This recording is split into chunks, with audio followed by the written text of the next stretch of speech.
Has your church ever put you in a situation where you felt like you were in danger? You might be in a cult. Hi, I'm Shannon, and this is part 78 of Was I in a Cult? I'm going to go back in the timeline just a bit because I remembered a story last night that I believe needs to be told. I think it was like maybe 95 or 96 that we had a women's convention, and we were all going to be driving up to Fresno for it. We all lived in Los Angeles County, so it was about a 4-hour drive. So my leader Sandra wanted to take all of us disciples of hers together on this trip because one thing that was certain in our church is that if you had disciples, you kind of like wanted to show it off to other leaders and pastors in the church. So like if you had a group of disciples, you should all go together and all sit together. So Sandra didn't drive, so she chose Lydia to drive us all up to Fresno. And so it was Lydia driving, Sandra was in the front seat, and then there was myself, Michelle, and Gypsy. We can't remember her real name. But anyways, so the 5 of us were driving up to this convention, and Lydia's car broke down. So we're sitting there, broke down on the side of the road, and it was late at night. It was kind of like we were driving up in the dark. So it was actually even more scary because we were at a time where none of us had cell phones or anything. So we were kind of like at the mercy of the road and stuff like that. And instead of like Sandra maybe calling for someone else within the church that was already on the way up there to come help us, she decided that the best thing to do would, just wait for someone to pull over, and whoever came first would be the ones that would help us. And these 2 men pulled over, and Sandra decided that the best option would be for me and Gypsy to go with these 2 men to go to a gas station or something like that and try to get some fluid for the car because it had overheated.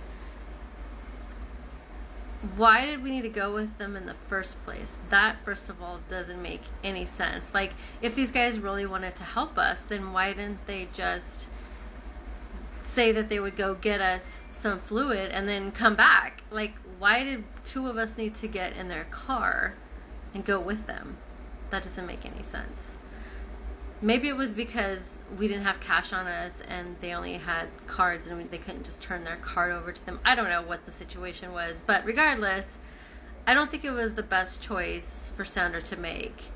And not that I'm putting this like completely on the church, but she's like a leader in the church, so she should have known better than to think that it would be okay to send 2 young women in a car with 2 men that were strangers to go off in their car by ourselves. So I was like, well, if that's your choice, like, why don't you go yourself? Like, but she was like, no, I'm gonna stay here and wait with Lydia and make sure she's safe here. And I'm like, oh, of course you're gonna be the ones to look out for your own selves, not for those that you're discipling, right? Honestly, from the beginning, I didn't really feel safe in this situation. I didn't want to go, and I think I even said that I didn't want to go, but basically Sandra told me that I had to have faith and just believe that God was going to keep me safe, and that her and Lydia and Michelle were going to stay in their cars praying that we come back safely. That was not at all comforting. The fact that she was going to have to pray for our safety while we were gone should have told her right away that it wasn't the best choice or decision to make. So Gypsy and I get in this car with these 2 guys, and we're driving, and you banter, you have the conversation, and Gypsy kind of started this conversation with them, and the next thing you know, like, I don't know how it gets to this part of the story, but they're like, yeah, we're like literally in the boondocks, man. We could just take you guys anywhere and like do whatever we wanted and nobody would ever know. And Nobody would even ever find you guys if, if we did something to you. These guys were like talking about how the area that we were in, how like, there were bodies found and bodies were dumped there all the time. And I'm like sitting in the back and I'm like, why are we even talking about this? I had tuned them out for most of the conversation anyways, because I think I spent my entire time trying to figure out an escape plan if they did try to do something to us, and that was just not the best place to be in. Still to this day, I'm just like, that's freaking crazy. Like, I still can't believe that happened. And it's true, like, anything could have happened to us. I mean, we were literally out in the middle of like somewhere in Northern California where like it was just a bunch of land and property that nobody really tended to much. We were in an area where it was like miles to the next exit, and the next exit wasn't even like a complete town. It was just like a half a town with just some gas stations in it or something. I was like freaking out in the back seat, and I was just sitting there like, I don't even know what to think about this. And Gypsy was acting like it was no big deal, and she was just chatting along, like acting like, yeah, and talking about other crimes and situations that had happened in that town, in that area. And I was just like, okay, I don't know, I'm just gonna be quiet back here. And another thing, when I first started going to that church, I was about 19 years old, and I remember that we used to go out in teams of evangelism, and some of those kids were underage. Some of them were 16 years old, and they weren't telling their parents where the church was taking them. I'm pretty sure their parents wouldn't have been okay with the fact that we were literally going into the worst neighborhoods that we could find in town late at night, about 10 or 11 o'clock at night, to try to evangelize. And we would go into different like gang territories and go to witness, and we would just like pull over on the side of the road when we saw a bunch of gang members.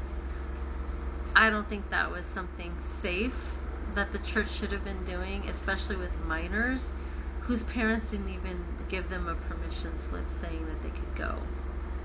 The reason why I know for sure that they were minors is because like I talked to these youth, and they were a part of some of the groups that I was a part of. And when I was 16 years old, there was a time when I got involved in the church, and they wanted me to go with them out to go do these things. And like, my parents didn't know where I was going. They didn't know I was going into like the worst of the worst parts of LA, or Los Angeles County, different gang territories. Like, I just feel like it's unsafe. It's not something that should be done. I remember like sometimes I'd be scared of some of the places that we were going to go, and when we would pray, I would just be praying that God would keep us safe and stuff, you know what I mean? And if we were like afraid or showing any type of fear ever to go into any of these neighborhoods, we were looked at as maybe we were in sin, and we were afraid for our lives because we were scared. That meant that we weren't really right with God, and that we weren't like prepared to die for God or be like a martyr. And like that was actually looked upon as like a good thing. Like, if you died for Christ, that was like such an honor. And there were some missionaries that did die for Christ, and in our church there were some martyrs, and they were proud of that. They took pride in the fact that they were one of the very few churches that was willing to go into the worst of the worst places to look for the worst of the worst sinners in order to bring them to God. There were kids in our ministry that were getting shot by doing this type of evangelism. I believe in reaching out and evangelism, as far as churches do, but I feel like they have to put safety precautions, especially for youth and underage kids that are out there.